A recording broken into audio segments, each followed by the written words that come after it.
Hallo and herzlich willkommen zum Auf Die Fresse, the WXW review podcast in English. I'm Ian Hamilton, joined once again by Mike Kilby. And Mike, guess we're both all in this week. Me, you, and 60 odd, at least 60,000 others, I suppose, isn't it? It was like literally the day we dropped the last episode. It's like, oh, breaking news. It's like, oh, well, yeah, no reason, no wonder people weren't listening to day one. We're all scraping around for AEW info, but there's been quite a few announcements of American companies heading over to Europe for the last few weeks. But yeah, I guess may as well dive straight in. And the big one, at least if you're a WXW fan, Game Changer Wrestling's coming to Oberhausen in September, part of World Tag Team Festival. We're doing two shows, long.live.gcw and GCW versus the World, Friday, September 22nd, Saturday, September 23rd, respectively. They just had a name change because I know when they first did the announcements, like just GCW in GCW in Germany and GCW versus Europe. They've just had a rebrand about 2 hours ago before we recorded. But yeah, basically going over Tag Festival, Long Live GCW, you can have to buy a separate ticket for regardless. Whereas if you have the festival pass, the GCW vs. World shows included. Friday night, you're looking 11:30 doors for midnight bell time, or just for midnight. GCW vs. World, it's 10:30 doors on Saturday for 11 p.m. I guess probably going for the rest of the line for Tag Festival. Like two late shows, it's not exactly new ground. I mean, you've done WXW2 with Progress when they've done the midnight shows, but 2 a.m. it's. Could be so. I mean, it's weird because like normally may as well run through the festival stuff we've got so far. So this is reading off WXW sites. You've got obviously in a circle on the Thursday night, Tag Festival Night 1 starting 8 p.m. on the Friday, then GCW Friday night just for midnight, Femme Fatale 2 o'clock Saturday afternoon, World Tag Festival 6 o'clock Saturday afternoon, and then the GCW vs. World 11 p.m. Saturday night. Then got to Wheel of Wrestling Sunday at 1, Tag Festival Night 3 at 5. So yeah, pretty much they've binned off a Saturday lunchtime show in favour of a late Saturday night show, which I guess kind of new ground for WXW, at least in terms of bumping up a festival weekend for visitors. Yeah, I think I agree definitely in the sense of we're paying for WXW, not GCW. I don't go to. And admittedly, yes, there is probably an element of me. I am a tourist, and I go to Germany to go and watch the German contingent. I don't go to watch the imports in generally. Generally, they're not ones that I'm particularly that excited for. And GCW is not a promotion I know anything about. To be completely honest, I'm not going to pretend I know anything about it. I've not really got any interest in it. I think I've watched Bloodsport. Bloodsport is about the only thing I've ever watched. I do think they probably could have done a Bloodsport Ambition sort of show, but that's beside the point. But yeah, it's an interesting sort of format. I mean, I'm assuming the late night shows are because they're probably being streamed in America. Streamed for American audiences, should we say? So basically, this is what was announced or advertised by WXW earlier. So you can hear my mouse scrolling. So the Friday night show, Long Live GCW, has been advertised as being on Fight Plus, where all the GCW stuff is. And also GCW vs. World, that's also got the Fight Plus thing. So yeah, both of those are going to be streaming live, assuming the Turbine Hall Internet copes with it. But yeah, you're looking 7 p.m. Eastern and 6 p.m. Eastern for those two shows. So both maybe a little bit early for the American audience, but slap banging prime viewing hours. So yeah, definitely they're being done late for at least for streaming. Also, I don't know if there's any restrictions because of the kind of product GCW sometimes puts on over death matches and what have you. Again, all we know is it's two GCW shows. We don't know if they're going to be doing. Was it over WrestleMania weekend? I know you're a totally wrong person to ask, but over WrestleMania weekend they stayed away from death matches. It wouldn't surprise me if that's the same kind of thing, or at least if it was later on the weekend. I mean, especially if you've got no shows the next day, the last thing you want people to be doing is sweeping of glass, and then you've got no WXW stuff the next morning. But yeah, I mean, it's for me. because, no, it's not just because of the times. I probably won't be going to any of them unless there's something massive announced would make me, if it brought someone in who's just doing GCW and none of you shows, I'd probably go. But even the It one would have being to be like, something special. I mean, I have to admit, I'm inclined. What I'm doing is with how many months of safety, I'm going, oh, I don't like that, blah, blah, blah. But I know for a fact, if I'm there, I'm probably going to think, I could sit in the bar or go to bed, or I could go watch a wrestling show.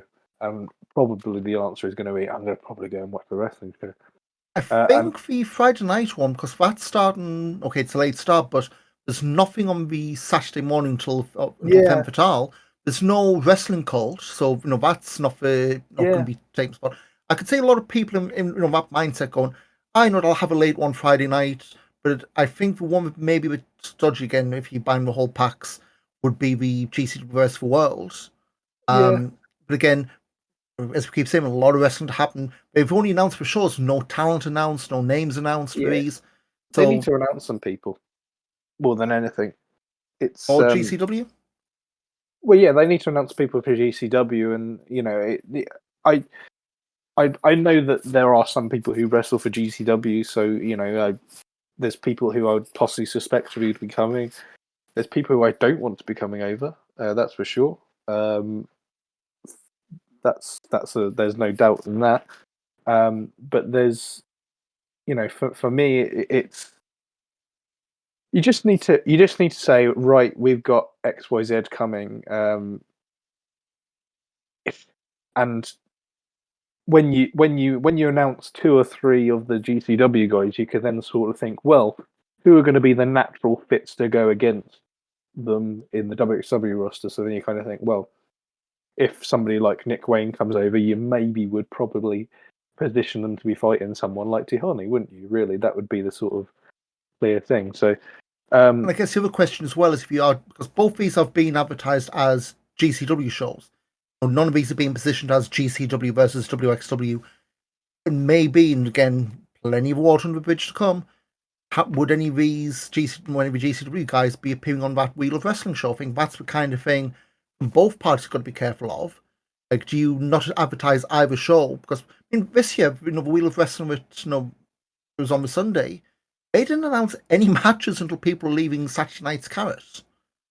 And I think it's the yeah, kind of thing where if you're looking for GCW to sell tickets and Wheel of Wrestling to sell tickets, what you don't want is both. Again, it's they're not going to be doing this. You don't want the view of, oh, we're playing chicken, or you announce first, or you announce first, and then it's just, no, well, here's your roster, and then you sat there waiting, well, I'm not going to do Stable 8 on Saturday night because X I might want to see Nick Wayne for argument's sake. Might be doing Wheel of Wrestling on the Sunday morning. yeah. Nick Wayne's fighting Maggot on Sunday morning. Yeah. It's I don't think I'm as down on it as maybe other people are. I think that's for sure. But I also am very aware that I'm very ignorant of not WXW, of Game Changer Wrestling. Yeah, get That off the was the Freudian podcast. slip, wasn't it? Yeah, I'm very ignorant of Game Changer Wrestling. I don't really know about them apart from the fact that I think that they're the American version of Progress, which is your mileage will vary whether that's a good or a bad thing. Yeah, I mean, again, for me, like, there are some names, when you mentioned Nick Wayne, like, I know he's been on the UK a few times, but it's never worked out where I've been able to go and see. But I mean, if he's over and he's only doing one of those GCW shows, that's probably going to swing me. I'm being perfectly honest. There are also Oh names there. If yeah, Nick they're Wayne. advertised, I will be going. I'll be getting an early night. Simple as. So, Well, yeah, you um, don't want someone like Schlack there. That's yeah. And again, I mean, and I know Nick Gage. I know a few people saying, "Oh, I hope he comes up." He didn't do the UK shows, and just I don't know anything, so this is just me, making light of stuff. But if I'm getting quizzed at Dusseldorf Airport for just coming over to watch wrestling and no record or anything like that, I don't exactly foresee, his high profile record that being an easy thing. I don't think he didn't do the UK shows last year, if I remember right. And plus he is winding down on GCW in general. yeah, but Yeah, that's as I said. That's the ignorance I have. I know that Schlack wrestles for GCW. I know that Nick Wayne's wrestles for them. I know Matt Cardona and Bussy wrestle for them. That's all I know about GCW. I'm sorry, I'm not going to pretend to know.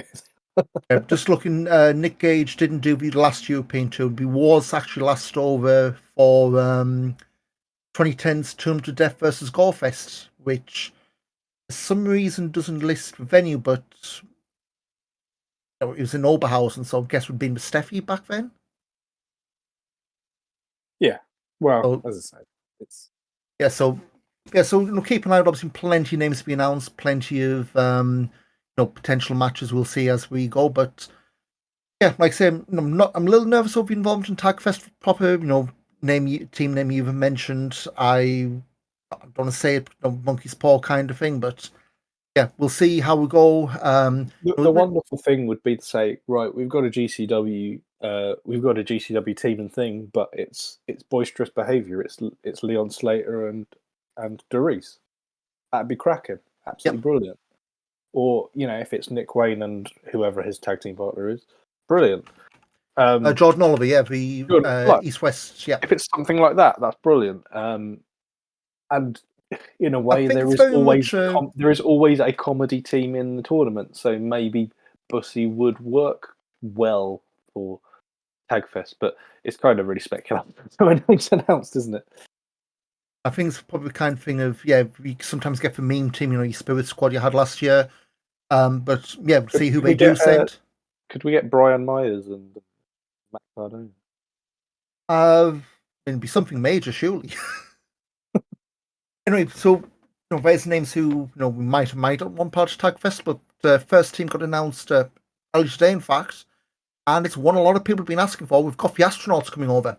Fuminori Abe with his regular tag partner in Japan, Takuya Nomura. And today, May 5th, they've passed a year as the reigning Big Japan Tag Champions. They've had 3 reigns of those belts over 700 days. I think Cheyenne, she got announced for Femme Fatale, so a tag team and an entry for Femme Fatale. I guess right now, things the single tickets went on sale for Tagfest early this week.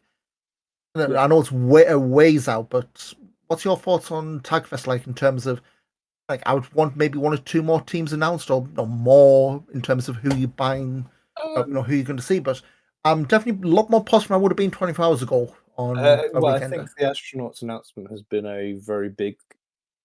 It's been a big bonus. I think there's a lot of people who've maybe it's the right sort of announcement to do now, because I think there's people who, for a variety of reasons, which we alluded to at the start, are spending a lot of money on traveling to wrestling in the next 3 months or so. Yep.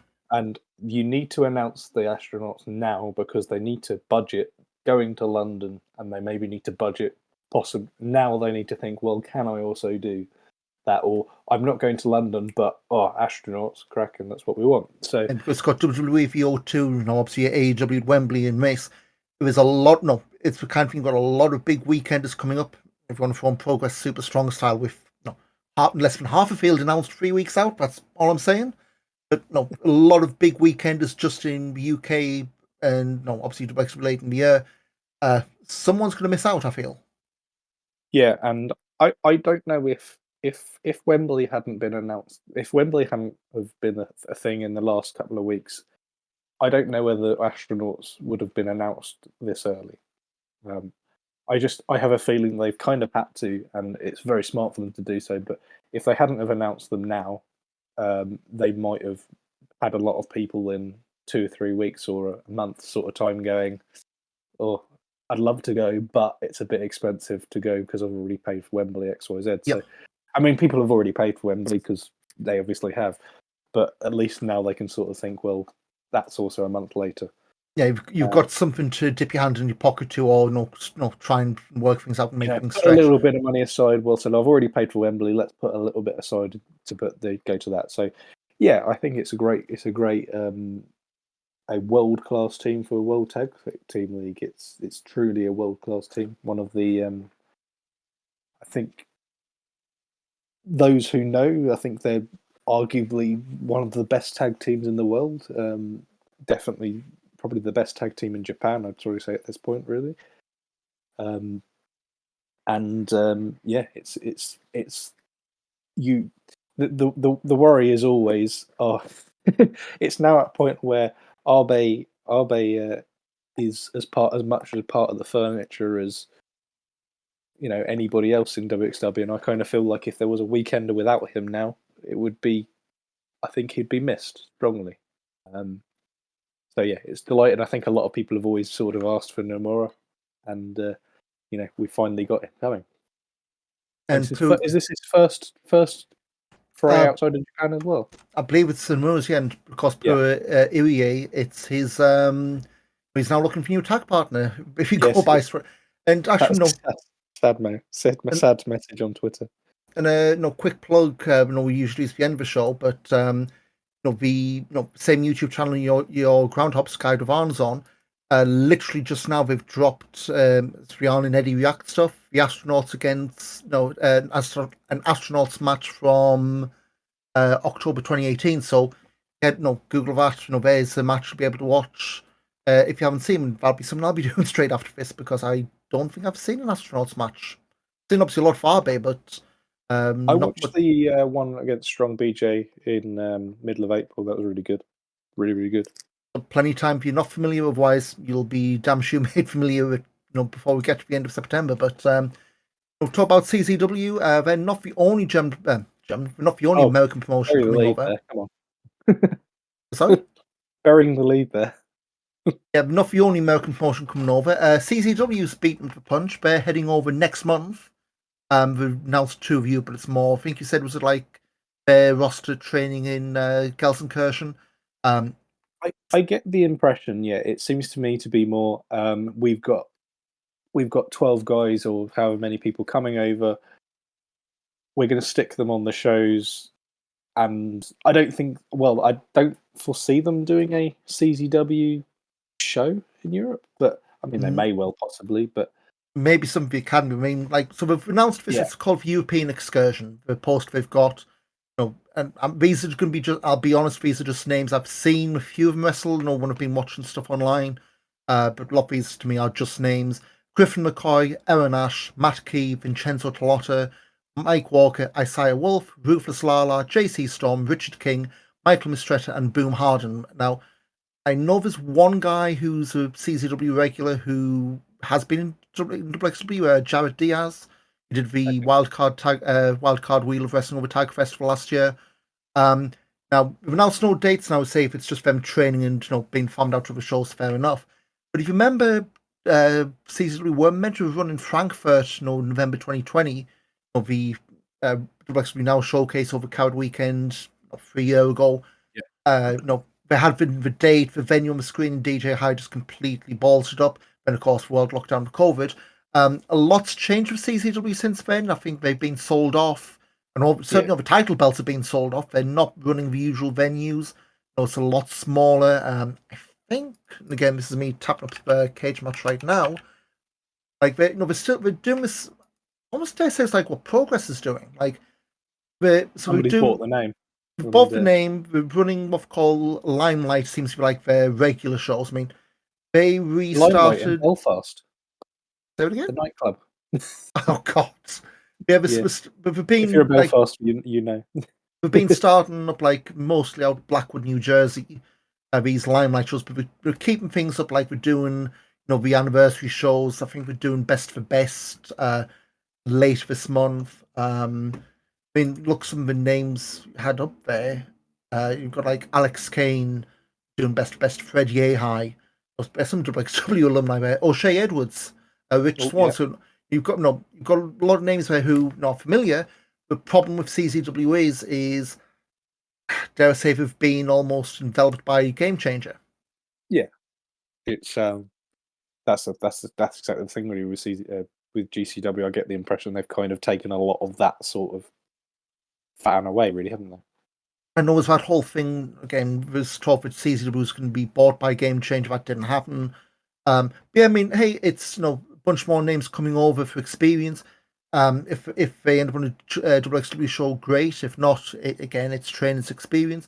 Might see a few of them dot around in Germany, dot around, or maybe even over here, depending on if dates line up. But yeah, again, it's experience, and especially right now with more and more shows seem to be popping up.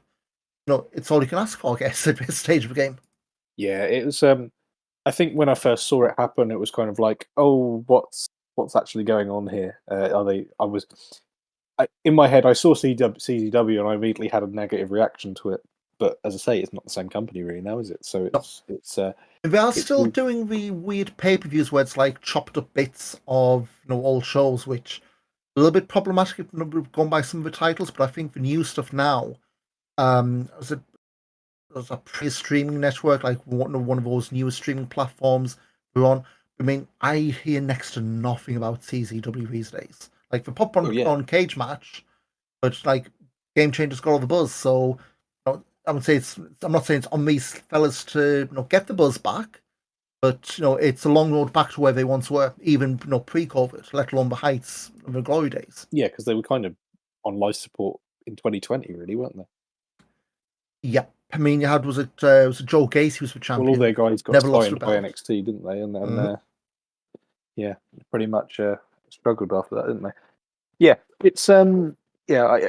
For me, it seems to be more of a training excursion, and they'll probably chuck a few. They might do a few CZW matches on a few of the. I could see it going on some of the smaller shows, or maybe even like on one of the marquee events. Because I think there is one in that period, isn't there? One or two marquee events. Yeah, the driver champions and then we've got Fight Rev as well. So yeah, there's a few easy spots. They can chuck a few on there, or they can do a tag team match or something with somebody with two of them on there. Or, there's a lot of options there, I think. Yeah. Moving on, just quick congratulations to Walter or Gunter, if you want to go by the WWE names. And Ginny, they got married in London last week, and we saw that Robert Dreisker posting a photo with not Kevin Owens on Twitter, and it's like, yeah, people going, okay, what's going on? I know he's posting stuff, going around Earl's Court, with a suitcase and all that, and then all the stuff leaked. Was it posted on Sunday night, wasn't it? From Walton, when he had the photo of all the WXW lads, past, present. Was it Mike Schwartz, Ilya, Oliver Carter? It was like the photo of the gang on Auf Die Fresse standing outside the hut at the end of season 1. Yeah, it was. if you wanted to present like, oh, this is the consortium which is now running WXW in 10, 15 years, then I'll be very, very happy. That's a lot of lads doing good there, and done good, I guess. But I'm delighted to see everybody sort of back together in a way. I think I think you pointed out Tim Thatcher, but when you're on the other side of the world wrestling for pro wrestling, it's kind of understandable. And him and Axeman weren't there. Never mind. And I guess we can move on tracks, but I know Timo just won the Global Honored Crown Noah tag titles with Saxon Huxley, which there's a tag team we all expected. Tim Thatcher in NXT UK's Saxon Huxley, but I mean, last time Tim Thatcher was with someone with a really bad northern accent, he was taken photo with me. But moving on, you mentioned the Axeman. He's going to be out until late summer. He broke his collarbone at Progress last weekend. As part of an 8-man tag main event, him and Big Damo Sanity teaming with TK Cooper, Chuck Mambo, Sunshine Machine, up against Spike Gervais, Bullet, Nick Riley, Charlie Sterling. Headline there, Sean Manchester apparently got injured early on. They finished the match 4-3. He's had surgery. I think we said he's going to be out till late summer, of course. The remainder of the series with Peach Tahani, that's been rescheduled. Well, that does mean, for Peach Tahani, he's got a few different opponents. We'll obviously run down the cards a bit later on, but for Hamburg, it's now a non-title match against Shikahiro Irie. Reason why we'll explain in a second. LJ Cleary at Fan, and in London, we've got a rematch from Pro Wrestling Österreich. It's Peach Tahani against Michael Oku, which I'm really looking forward to. I'm looking forward to it if I can get to that show. Well, I don't want to say I hope you don't make it, but I also do hope Luton get them. That's there's only one way it's going to happen. It's almost like a mutually exclusive at this point, unless that's the main event and you don't go to penalties in the final. But yes. So we mentioned Shikahiro Irie against Tahani in Hamburg. What was Mike D? Well, Mike D apparently got injured at True Colors in Dresden last month. So, yeah, we just said now Irie against Mike Peter Tahani, non-title affair. Mike D and Irie is now going to be a Drive of Champions in June. Touch wood. Other injuries, we've got Trisha Dora. She's had to cancel her upcoming tour of Europe due to injury. She was due to start at Fan later this month against Calypso. Maria De La Rosa is going to be filling in both against Calypso and against Charlie Morgan in London in 3 weeks. And there's a show that's really crept up on us. Yeah, De La Rosa. De La Rosa. I'm actually very happy with that as a replacement. I think she's very quietly been quite impressive. I think Bioc actually had quite a good match on the Rev Pro card in Birmingham, I believe. Yeah, we've had There was a few people lost say to the Force weekend. Yeah, a few people were saying that there was actually quite a good sort of showing from her. So yeah, I'm actually quite happy to see De La Rosa in there. And we'll swap these last 2 rounds. So WXW also announced this morning the sporting director concept's been binned off, citing an abusive recent sporting director, can't think who. So now the storyline structure is you can have an anonymous matchmaker and then a disciplinary panel when needed of the matchmaker, the managing director, I guess Felix Kohlenberg, and 3 random wrestlers decide on punishments if and when needed, which I don't know if your 3 random wrestlers could easily overrule the MD and Felix, which also Felix and the matchmaker. It's like, well, if it's at random, what if Amboss picked at random? Yeah, that's the like that's going to be the easy way out, surely. Well, yeah, exactly. It's Oh, Robert tries to attack somebody and he's not cleared. Oh no, the arrows on Roman think it's fine. So yeah, he's learned his lesson. Yeah. Or the other way around, you can do the whole Fulham VFA. Oh no, it's a 10-match ban. What for? You proved I'm a referee. But and anyway, so that be something. Bye bye for sporting directors. So no one to replace Norman, Andy, Francis Caspin, Carsten Beck, CMJ. I've had a fair amount of those, but yeah, I think that's probably probably the whole authority figure thing probably run its course anyway. And again, it's not like the Shotgun Lottery being binned. It's not forever. If they feel like they've got something they can come back to, they probably will. But for now, yeah, ran its course and yeah, something different. Yeah, I think they were possibly running out of people to really nominate. Really, there's somebody who I would have really liked to have been sporting director at one point, but I don't know how likely that is. So the person I always wanted was Melanie Gray. I think she would have been a brilliant sporting director, but I don't know. I know she kind of did that thing for it was a Project Nova Mad Women's show they did last back in March. Yeah, and she's sort of doing. The wrestling cult heads among you will obviously know this, but she is sort of doing it in cult. But it's. I think she would have been really good. She works very well on sort of backstage promo sort of stuff on the skits, and I think. But WXW is not really a skit-based promotion anymore, unfortunately. I mean, it's what we all fell in love with, really, wasn't it? But it's not. It's not really a thing that they do so much now. So yeah, bit of a shame. A shame. Really. Yeah. And I guess, and finally, well, this isn't really well, terms that light-hearted enough. Who's taken a step back from wrestling? A few weeks back, they revealed they've been taken by surprise by this. For private reasons, who will no longer be in the ring for an indefinite period of time and is cancelling all of his bookings with immediate effect. They went to great pains to say that this ain't a storyline, so no, don't think it's for him taking time off and he's going to come back and attack Maggot at some point. I'm looking to think his last match, at least if cage match is anything to go by, would have been GWF about a month ago. Tim Chem Kaplan losing to Mike Chen, Ronald Shakiri. Obviously, the last match would have been that street fight in Frankfurt. Back end of March, he lost to Maggot. Yes, I mean that kind of came for blue because he's, I'd say, only just come back. And he was suspended for about a year or so from WXW. Coming out of COVID. Came back at Broken Rules last year.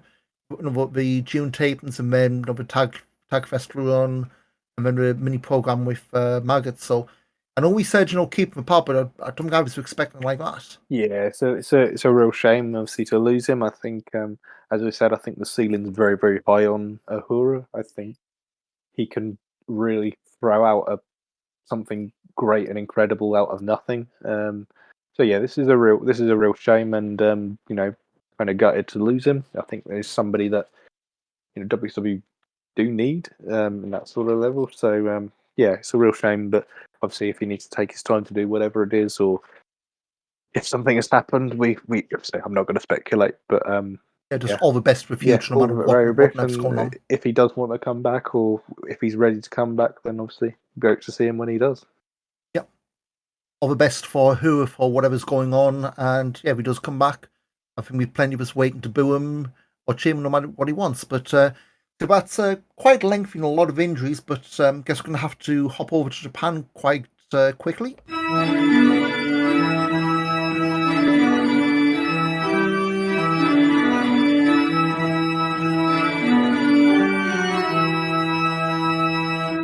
Going to go back for Oscar Watch. We're just going to go for the singles matches because New Japan do plenty of undercard tags with the same results. Oscar's had 2 singles matches since we last checked in. One was televised on a Road to Wrestling Dontaku show on Monday, May 1st, just gone. It's 10-minute time limit draw with Oleg Bolton, and things for the newest addition to the Young Lion group. It's a big bugger, is all I'm going to say. That Oleg Bolton he's like from Kazakhstan and still I've China very highly rated in the freestyle world, even though he's not competed for a long while now. He is actually Um, still ranked, isn't he? yeah, even He's though he's no longer eligible, I guess, and since he's now contracted. he's Asian. He was Asian champion. One of the most fascinating prospects, I think, in the world of wrestling. Really, and I say prospect, he is 30 at this point, but Oh bloody hell! he's Which obviously explains why we're trying to fast track him. they do fast track him. I mean, a fascinating prospect, really, isn't he? He's a And guy. Sorry, I know he's a guy Eugene Nagano, paraded in front of a New Japan yeah, crowd, not too long ago. So he's not like he's been like signed and went straight in the ring. But he has been doing the whole dojo stuff for a while. But if there's a guy we're going to try and get up the card pretty quick, I think this is the one. At yeah. least based on his age and the real world credentials. Did they not? I know you said we're not going to go into the tag team matches, but did they not do Bolton and Oscar as a tag team earlier? I Uh, could have let sworn I me saw it. let me check. But while cage match slogan, the other singles match Oscar had was this past Wednesday at Wrestling Dontaku. Wasn't streamed, but he beat Ryuhei Oiwa in 2 minutes 33 seconds. There's some weird pre-show thing with Oiwa, whereas if he outlasted or won matches against other young lions, he gets like money, a TV title shot, and brings like 140,000 yen's worth of beef or something like that. Oscar unfortunately meant Ryuhei's going to go without meat, so yeah, blame him. And now I've got Oscar's cage match up. Yeah, wrestled against the United Empire.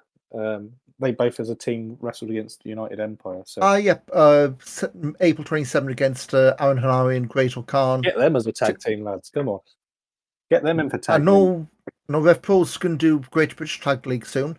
Get them both over an excursion stat. They'll be putting a few gotten to people. Oh, although yeah, absolutely brilliant. That's a beefy team, isn't it?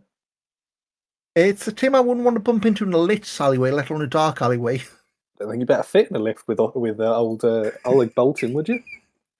Yeah, but that's probably more on me than him, to be honest. But anyway, move on to True Colors. The last, I don't even call them marquee events now because yeah, That's a marquee event. marquee event, of Yeah, course, yeah. from the Kraftwerk and Dresden, the site for Big Fan. And start the We're big pre-show. fans of that Jacob venue. Fan didn't move on, much like some of the crowd. Hey ho! Anyway, started with pre-show. Jacob Crane, Anil Marek. Of course, Anil's on a huge losing run. That continued here. Lost in just under 6 minutes. Match was fine, but the end was a bit weird. Marek looked to have hurt his shoulder, but he did an interview after the fact saying no, he's fine. Jacob Crane getting a rare win in WXW. Anil Marek still looking, and didn't they announce something with Marek? Um, I didn't see the promo, and I'm going to load this up now. So let's see. let's say I'll put in subtitles so I'm not breaking copyright or anything like that. I did something with Anil Marek and let's see. So yeah, and Ilya Bloom. Okay, so I was doing train. Okay, I'm reading badly transcribed German subtitles. Yeah, looks like Anil Marek and LSG at fan, but that hasn't been announced. Yeah, so I don't think that's going to be the end of a losing streak if you're going against LSG on a big show. But yeah, see how it goes. I mean, I know you said this for pre-show match. I mean, I liked it, but the end was sweet. I think you liked it a bit more than I did, but more just for Jacob Crane actually getting stuff in. I was quite impressed by it actually for what it was. I think I suppose I don't think that was announced. I don't think that was announced by the last show, but obviously Jacob Crane is now in Germany full time. Yep. Or he's moving full time to the Frankfurt area. I can't remember exactly where, but Offenbach or something like that. Yeah, it was. I did actually quite like it because although Anil Marek kind of continued his sordid form, and let's say he's in worse form than Dragon was before he got put on the trial series. So I mean, oh god, we're going to get Tim Thatch to beat him 5 times in a row. Yeah. So, but yeah, I think Jacob Crane. Even Jacob Crane beats Anil Marek. I think that kind of says a lot, really, doesn't it? That's you got beaten by the bottom rung on the ladder. So not good performance for him. Yeah, so looking at that, yeah, I'm just going through Jacob Crane's Twitch, and I think the stuff of relocation's been deleted. Probably smart, to be honest. But so yeah, Jacob Crane, latest blow to Anil Marek. Main show had Mike D beating Tristan Archer in just under 10 minutes. Apparently Mike D got injured in this match. Couldn't really see where, but that's put him out for Hamburg show next weekend. And it's another pretty high profile loss for Tristan Archer as well, who's nowhere near Anil's form, but not been that great since he lost the title, world title. Yeah, it's not been. He's had some quite decent matches, but it's not really going well for him really at the moment, is it? It's almost like the Axel Tischer always. Yeah. Ryan having a really good match, but it's not in terms of the bigger picture. He's not.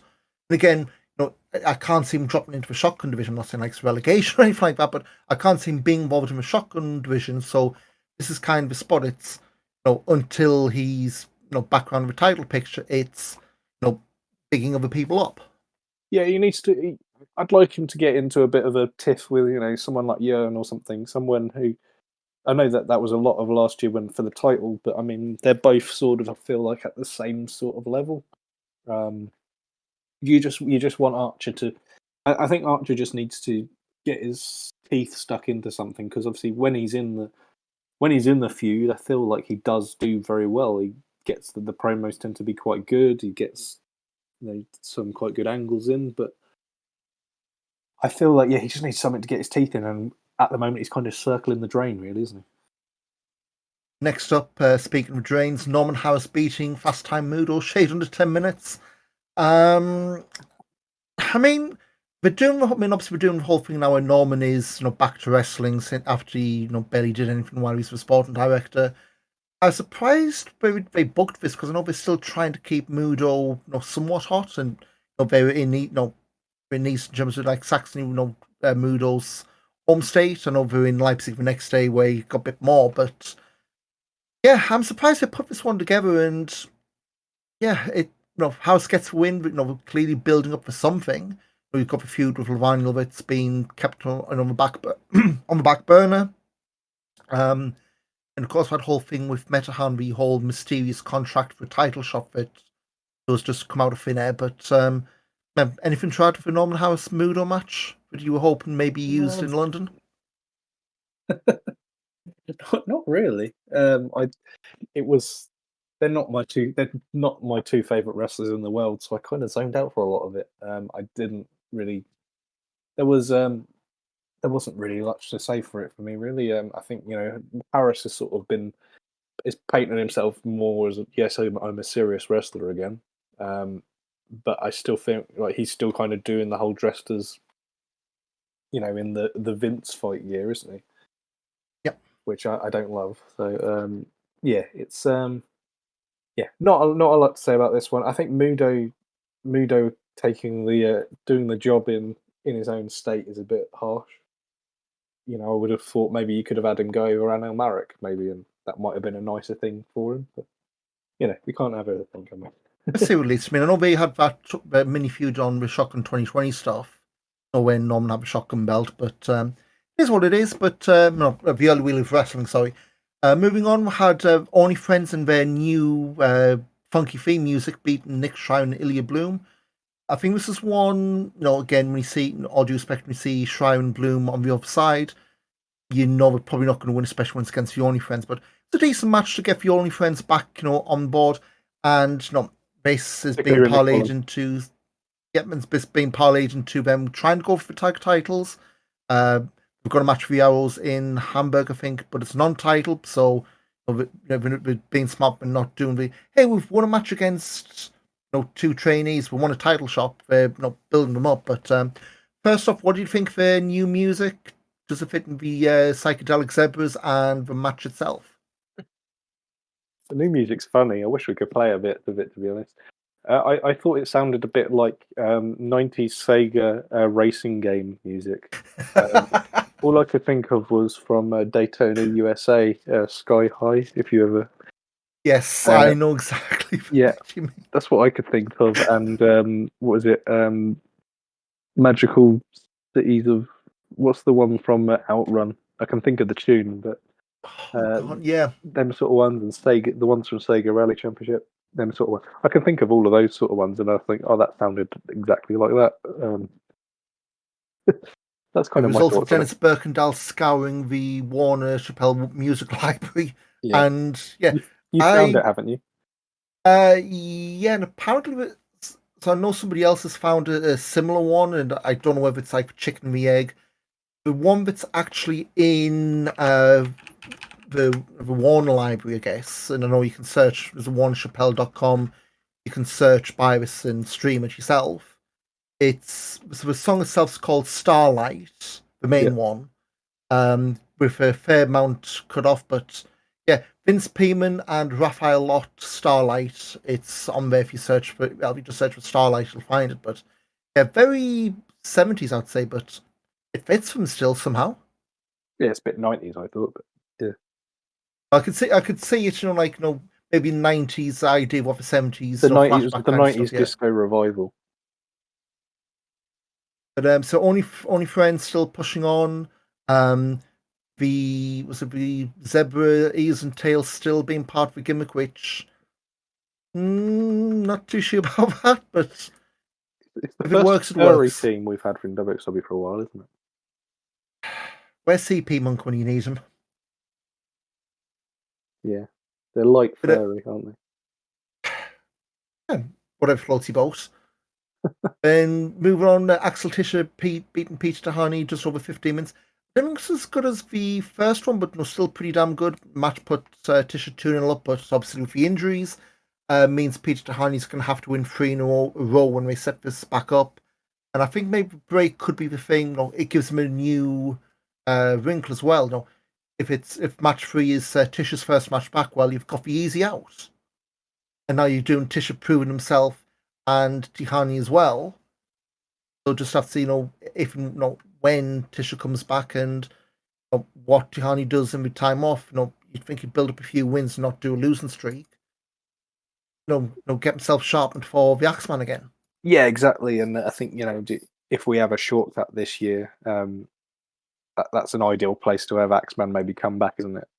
You have him come out there, and yeah, I thought this match was really, really good. I think it was there was the whole thing. It was like, is Tischer now finally giving him a bit of respect as an opponent? And then obviously he finishes Tihani off and then lifts the arm and then gives him the other. He had him the horrible slam, isn't it?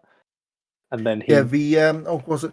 Hiroki goes from New Japan News. Yeah, it's like the suplex. and it ends in a rock bottom kind of thing. Yeah. Yeah, so that is a horrible slam, I think it's called, and then he obviously picks up his arm on two, and then goes and gives him sort of the big not pile driver, power bomb, then that's the 1, 2, 3. So that's that was kind of a good thing. So yeah, it was even though they were sort of suggesting that he might have got some respect for him. No, there's still no respect for him, and then unfortunately it's not going to be continuing for a while. So it's I'd like to see. I'm looking forward to the rest of it. Although I kind of wonder if the heat's maybe gone out of it now he's got the injury. Yeah, we'll see. I think again we don't know, but it seemed like when he announced match 5, if needed, it would have gone the distance. Oh yeah, I Handstand don't. was going to go the distance. Yeah. I don't know if you can. Again, this may not. Obviously, don't know how. I mean, he's only just had a surgery, so obviously the recovery timetable is still open ended. If you can stretch it that far, do you make I think you get it. decide over Tag Festival? Yeah, I think you have to now. Because if he's not back until what is it? Is it June, July? They reckon. I think they said late summer, so I would say like late July. Yeah, so June, July. So then you've got something like Return a shortcut. You've got a return at shortcut, but I don't necessarily think you have a. That's a. I don't necessarily think that's a. What do you call it? No, so bring him back during the Rumble, have him eliminate Tahani. Okay, it revives the rivalry. Doesn't count as a win. You have him at the driver. Well, I think you either have him coming back at driver champions, although that might be a bit early. After that, you've got Brayman, and then you go probably Tagfest, don't you? So shortcut, Brayman, Tagfest. I think that's probably. Obviously, shortcut hasn't been announced, but you've got obviously London at the end of the month. Driver Champions, June 16th, Frankfurt for Wheel of Wrestling in start of July. There's nothing after July 9th until Bremen on the 25th of August. Then Salzgitter a week later. Then you're looking. Yeah, so there's obviously a few gaps. And again, they don't usually announce more than one Oberhausen show up front. So you'd fully. Oh, yes, I do know they have got Fan and Driver Champions back to back, but Fan wasn't meant to be in Oberhausen. Yeah. I do suspect will be shortcut, whether that's in late July or early August. We'll see how they want to take the summer break this year, but yeah, at least based on the label and right now, I would say shortcut is the obvious return point. Kind of almost. I'm not saying nobody wins, but kind of like if Carsten Beck a few years back, comes back from intro retirement back then, and starts would have started something off hard. Unfortunately, life not. Another way it did, but so Axeman 2 up. We'll be waiting a while for match 3. Next up, we had Lawrence Roman and Maggot going to time limit draw, 15 minutes for the shotgun belt. So we're going to do a rematch in Hamburg, but again, not even knowing the result. I don't feel they hammer home normally, 15-minute time limits for the shotgun belt. And when they said in the intro and then in commentary, it was like, yeah, you're doing a draw. Like you're saying it too often. Yeah. From barely mentioning apart from a tick on the bottom corner to 15-minute time. Oh, you've got 15 minutes. Well, I mean, I thought the match itself was fine. I mean, we're still doing the Lawrence Roman, trying to cut corners, which is an amboss. That's his whole shtick. I don't think they gave away too much, and I think with Hamburg, I don't think Maggot wins it back there. I think this is where I don't know if you add somebody new to Amboss or if this is where Dreisker come. I don't know where Dreisker is in his recovery route. I know yes, visibly he's healed up. Do you pivot from this to Maggot and Dreisker for the rest of the year? Yeah, I think that could be something they could do, and say even if it's sort of a summer feud and then something different in September, we don't know. One thing I wanted to bring up about the shotgun title is something I hadn't heard before, and it was said during the thing was apparently the purse for the winner goes up every defense. It was multiplied by every defense. So that's not something I'd ever heard before. When they started the shotgun title lottery, so I'm gonna again quickly wander over to cage match so I get the dates right. But when they won it, when Norman Harris won it, yeah. So this is when we did him against Metahan before he bugged off to NXT UK. They were doing the whole gimmick with Norman I would say not one to defend it, but it was like we changed the rules because I think Metahan had the title So long. for so long, and they brought in it's a random lottery. You had the whole thing, where there's a lot of lotteries before, sorry, because Norman kept begging for the title shots. Remember right, and the whole gimmick was, you had your FIFA showing up, and the winner got money if they defended. But I don't think it ever went down. Obviously, wouldn't. But it was like you said, it was so much for turning up, but if you win, you get more, and the longer you hold, the more goes up. But yeah, that was the wrinkle that hadn't been mentioned for a long while. Yeah, it was. That's It was. why Prince Ahura, that's why Prince Ahura, say, did what he did when he, beat, be delusional at the time Norman Harris, because Norman, was scared he was going to lose his payday. Yeah, it was. It was very interesting. It was. It was a. It was an element of which I hadn't been hammered down so much in the past, and I think because it hadn't been hammered down, I'd completely forgotten about it. So it was just that was a thing. It was a nice reminder, really. I hadn't heard of that. I hadn't thought of that for a long time. I think it's definitely something they could probably, push more into storyline, but just not.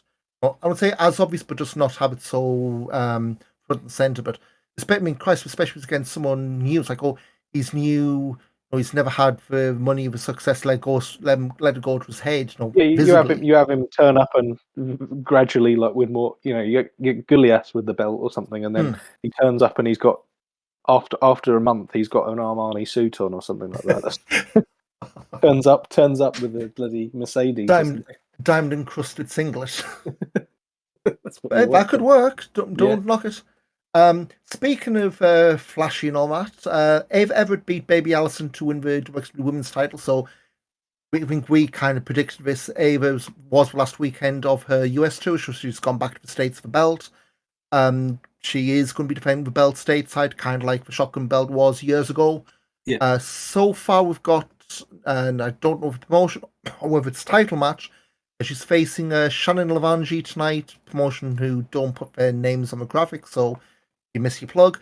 Little Mean Kathleen's got a non-title match on Sunday for a company called Live Pro Wrestling, generic as it comes.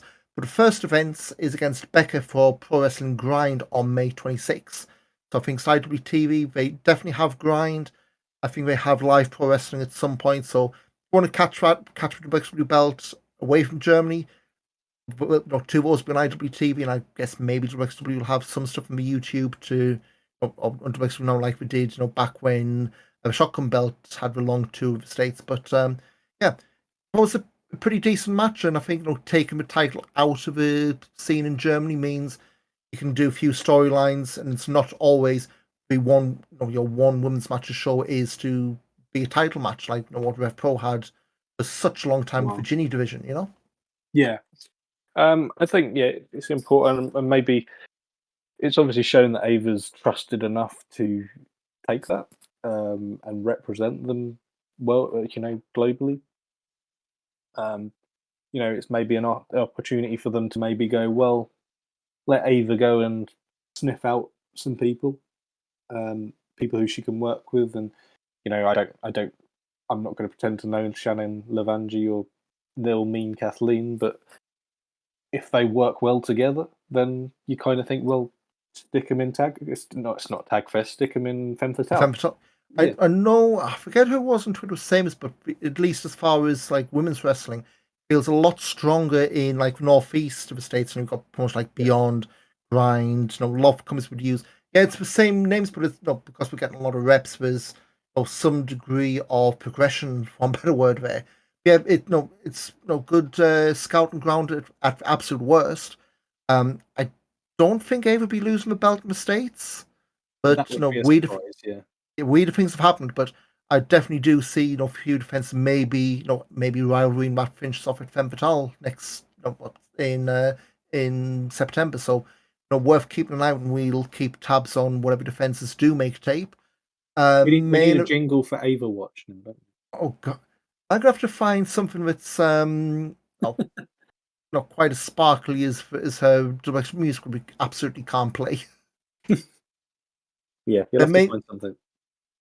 I'll get on to look at royaltyfreemusic.com, wherever it is. And finally, main event, House of Hungary beat the French Adors to retain the tag titles. 16 minutes was, thought it ended a little bit too sudden. You had, it was back and forth then. It was a misdive from Igel Blanc, left Senza Volto prone for the Alabama Slam, the kick to the back was what finished him. But the main thing after the match was Robert Dreisker ripping off Senza's mask, I guess, because Robert's the only guy who can wear a mask in WXW right now. Amboss went to the back. Igel offered the mask back to Senza Volto, but Senza rolled away, went back, didn't want it. And I think it was a promo afterwards from Igel. It was like, oh, this isn't Joseph. There's tweets from Senza. The day the show dropped. They kind of, read like he was saying goodbye. And the general reading I've got is, obviously, if you look at the cage match, it gives the game away, but he's been working under an alter ego, Joseph Hennick Jr. in France and increasingly other places. The fact that Igel Blanc said, this isn't Joseph, I think that's kind of telling you that's where we're going. Yeah. You're getting the more twisted side of the guy we knew as Senza Volto. Yeah, I think the French Adors only had so far, and I think I thought they was going to be turning on each other in the summer last year because they kept on going off against each other. For friendly fire stuff, yeah. Yeah, so I think it's I think in that sense, it makes sense for him to split up, I suppose, really, isn't it? Have Joseph Fenech come through, and he can obviously work well against against all the high flyers, but it's good to have a baddie high flyer, should we say, if that's what they go for. I mean, the last Fight for Power show he was part of, and he's done a few for APC that's made tape, and it's not jarring, it fits him like a glove. So yeah, all for whatever this is going to turn out like in WXW. I mean, you think Senza only joined WXW during the pandemic. Okay, yeah, that's 3 years at this point, which time is a weird construct these days, but it feels like he's been in WXW for ages, but really 3 years, or I guess 18 months in front of fans. He's pretty much run the gamut there. From brought in on the closed show tapings to tag champion. I guess now a singles run, or could be plugging gaps we've seen pop up with people moving on. Yeah, he's a WXW guy now, isn't he? I think you've got to reinvent yourself. We've seen sort of unmaskings in other promotions around the world at all levels, and sometimes it's the shot in the arm that the person needs, isn't it? So, yeah, good luck to him. So that was True Colours. Obviously, next up we have got Wheel of Wrestling, the 30th time in Markthal in Hamburg. This weekend. Next weekend. Next weekend. Depending when you listen to it, we record on Friday night if you're listening after Bank Holiday weekend in the UK this weekend. But Saturday, May 12th, rejigged card for reasons we've talked about.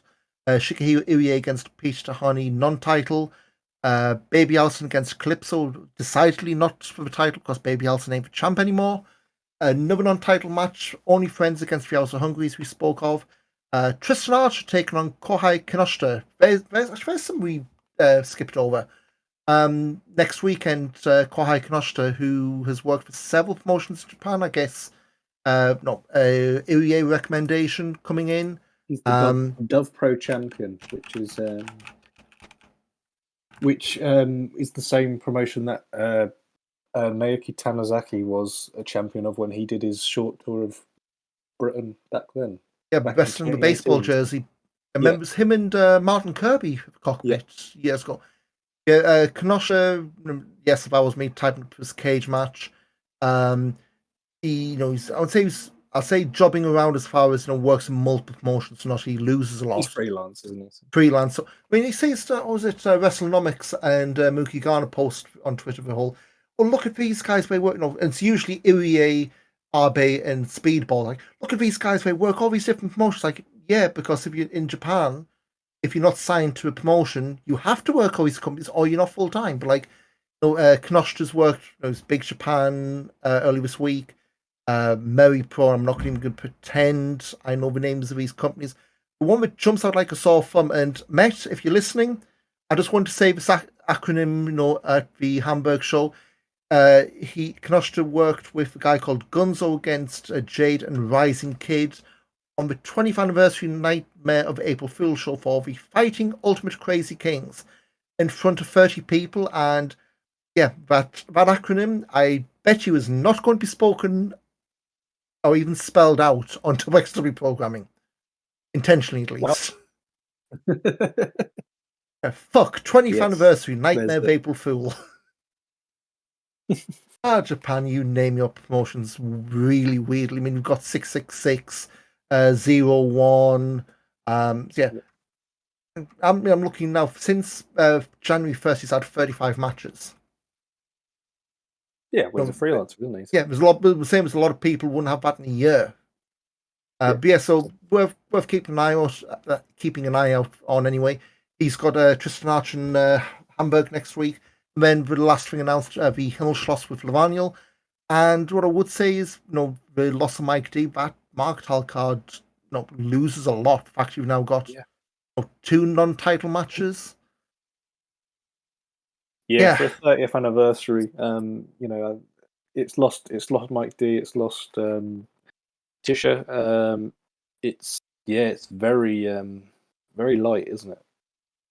See what the Lavaniel thing is, but yeah, I think Lavaniel doing a talking segment. It's obviously going to spring to a match, you'd hope, but then May 13th, they're back at the Alte Kesselschmiede in Papenburg. That's the lovely venue we ran last year. This isn't going to make tape, sadly. Irie against Lawrence Roman, non-title outing, announced that. Anil Mauk against Kanoshta. Sorry, Anil, just count the number of lights this time. And Calypso, Tristan Archer against Baby Allison and Maggot in a mixed tag match, announced for that. Move on a week, we've got the WXW Wrestling Live Academy for Turbine Hall in Oberhausen, matinee show. Before Fan 2023, we've got Shigehiro Irie defending the Unified World Wrestling title against Michael Oku. Exactly what we predicted. When Oku was announced for his debut, he's going straight into a title match. Jörn Simmons against Norman Harras, Maria Della Rosa against Calypso, and Peter Tahani against returning LJ Cleary, which they're definitely bringing in some names that aren't normally on these shows. I guess that's what WXW kind of uses these shows for, is scouting a bit further and wider and shaking the frost a little bit. Yeah, LJ. I mean, yeah, LJ's a bit of a left field one, isn't it? He did Was the he did the wildcard show. wildcard, didn't he? Yeah. So I don't know whether there's an element of, oh, come on, we'll give you a shot. It's would he have been on the card anyway? That's the question. Well, Is he a they haven't last? announced the whole thing, but Yeah, we'll see what's padded out there. Then a week after that, we've got 3 big shows in as many weeks. So I think our next episode's probably going to be June when the dust has settled. But May 27th, We Love Wrestling Live in London. That's the Tufnell Park Dome. You've got Maggot against Leighton Buzzard, Michael Oku against Paige Tahani, Maria Della Rosa against Charlie Morgan, and Gary J against Lawrence Roman. Apparently, that'll be for shotgun belt if Lawrence is still champion. There's another left field edition. I know Gary J, he's over on a brief tour from the States, but some really unexpected names being thrown on these cards, for the better as well. yeah, it's not screaming WXW to me personally, but yeah, I think arrows are announced for it, aren't they? They're on the poster, yeah. Yeah, so there's a few other people sort of still need to be announced for it. There's plenty of time to wangle it, because I think obviously Tisha probably would have been someone who they're flying over, so there's probably a spare ticket there now. The poster's gone, but we also got Irie, House of Hungry, Lawrence Roman, well, that Gary J thing kind of gave it away, and LSG as well. So you're probably looking, House of Hungry, maybe against the Greedy Souls again. I mean, that was good at Rev Pro, so why not if you can't find out there. Irie, I really don't know at this point. I mean, Irie LSG possibly works, to be honest. Maybe, and then round that will give you 5-6 matches. Yeah, and then trainees there.